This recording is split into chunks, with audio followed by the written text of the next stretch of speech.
الموضوع بقى مستفز جدا. يعني ايه طفل صغير يروح المدرسة عادي جدا؟ الناني اللي هي المفروض بتراعي الطفل تاخده توديه الحمام لراجل عجوز علشان يعمل في الطفل حاجات مش كويسة. يعني ايه المدارس اللي احنا بنودي اطفالنا فيها علشان يتعلموا، او حضانة او ايا كان؟ يعني ايه يحصل فيها حاجات زي كده؟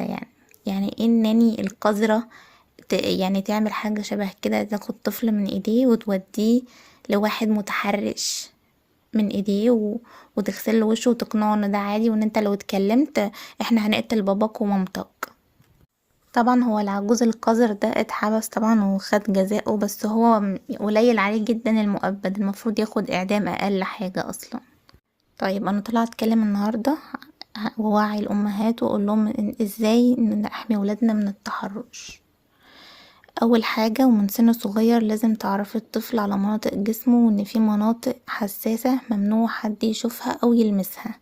عودي طفلك على الخصوصية وعدم تغيير ملابسه قدام اي مخلوق، ومفيش حاجة اسمها ده لسه صغير و3 سنين و4 سنين، ده مش صغير. لازم تتعلمي ان ولادك يحطوا حدودهم. علميهم يكونوا اقوياء ويعرفوا يقولوا لا. علميهم ان المؤمن القوي خير واحب الى الله من المؤمن الضعيف. فلازم اقول لا، لا ممنوع لمس المناطق دي، واذا حاولت هصرخ وهشتكي للمدير. ومن ضمن الحدود اللي لازم يتربى عليها الولد والبنت ان المناطق الحساسة دي ولا تتلمس ولا تتصور للكبير وللصغير. وزي ما اتفقنا الكلام ده يتعود عليه من 3 سنين، وما نقولش ده صغير.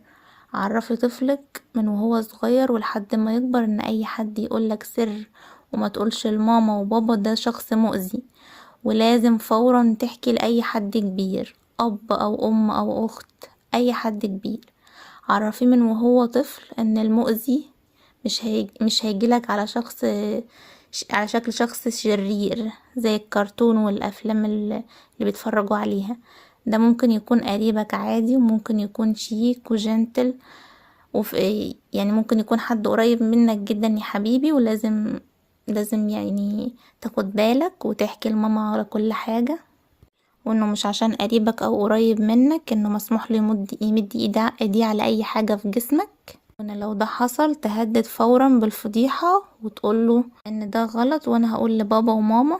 عرفي ولادك ان المتحرش ده شخص جبان وما يخافوش منه ولا من تهديداته، بالعكس هو اللي غلطان وهو اللي خايف، وهما ملهمش ذنب في التجربة دي، فيروحوا يحكوا ويقولوا بكل صراحة وكل امان. وجود علاقة حب وامان بين الابناء والام والاب هيحميهم دايما من حاجات كتير. مهم دايما الحضن الدافي اللي بيطمنهم انك في ظهرهم مهما حصل.